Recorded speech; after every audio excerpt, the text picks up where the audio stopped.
to Stories with Mrs Flack. The first one I've chosen is one of the seriously silly stories, and this one's called Billy Beast. Betty and Benjamin Beast were very proud of their castle. They thought it was the most wonderful building for miles around. It had taken them years to get it just right, with lovely green mouldy walls and black puddles in the corridors. There were damp, dark bedrooms with snails on the pillows, and smelly cellars too. At weekends you would always find Benjamin up a stepladder, whistling happily as he hung new cobwebs in corners or painted fresh mud on the ceilings. And when their beastly friends came for dinner, it was hard not to show off the new kitchen, with its sweet little scampering cockroaches in all the cupboards and hot and cold running slime in the taps. There was only one thing that Betty and Benjamin were more proud of, and that was their fine young son, Billy Beast.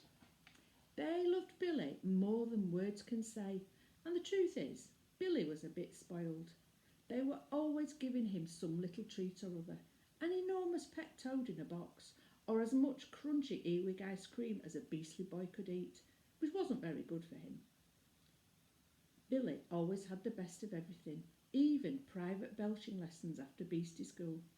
By the time he was 16, Billy had grown into a fine-looking beast. He was tall and strong with plenty of fleas in his hair and the sharpest brown teeth a beast could wish for. The truth was, there wasn't a girl beast around who wasn't in love with young Billy, with those twinkling yellow eyes and that cute way he had of wiping his snout with the hairs on the back of his hand. Who could resist? But as far as Benjamin and Betty were concerned, it would have to be a very special girl beast who could be disgusting enough to marry their son. So the three of them just carried on living happily together from day to day.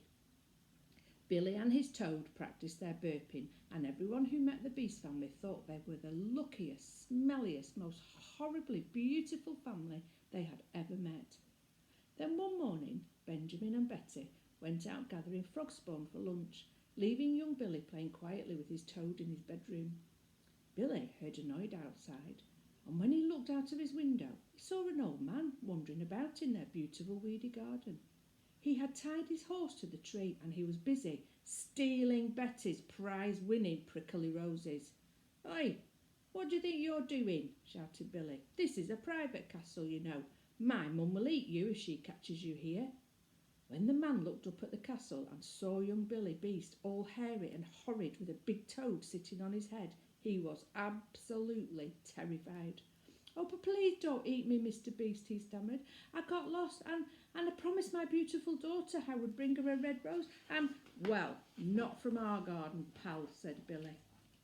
The man was so frightened that he promised that he would send his daughter Beauty to marry Billy if he was allowed to go free. "All right," Billy agreed, "but she better come soon or my dad will be after you too." I'll send her straight away," said the poor man, jumping on his horse.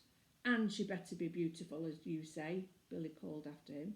Oh yes, she is," shouted the man, riding away as fast as he could. "There's nothing in the world more beautiful than my daughter." "What, more beautiful than my toad?" called Billy, but the man was already out of sight. When Betty and Benjamin came home, Billy told them the whole story. "I'm going to be married," he grunted happily, "to the most beautiful girl in the world.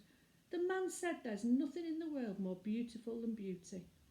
Betty and Benjamin were very pleased to think of their son married to the most beautiful girl in the world, although they found it hard to believe that anyone could be quite as good looking as their Billy.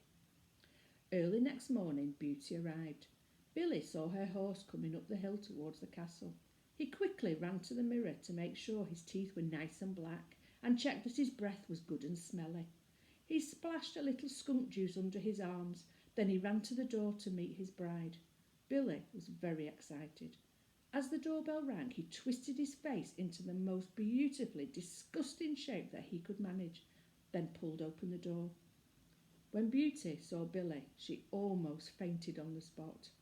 Billy could understand that, because his handsome looks often made girls feel weak at the knees. What he couldn't understand was that Beauty wasn't beautiful. In fact, she looked just like an ordinary girl. She was hardly hairy at all, except on her head, and her teeth, they were all sort of white and shiny. She had a horrid pink nose where her snout should be, and little fingers instead of nice claws. Ugh, it was disgusting.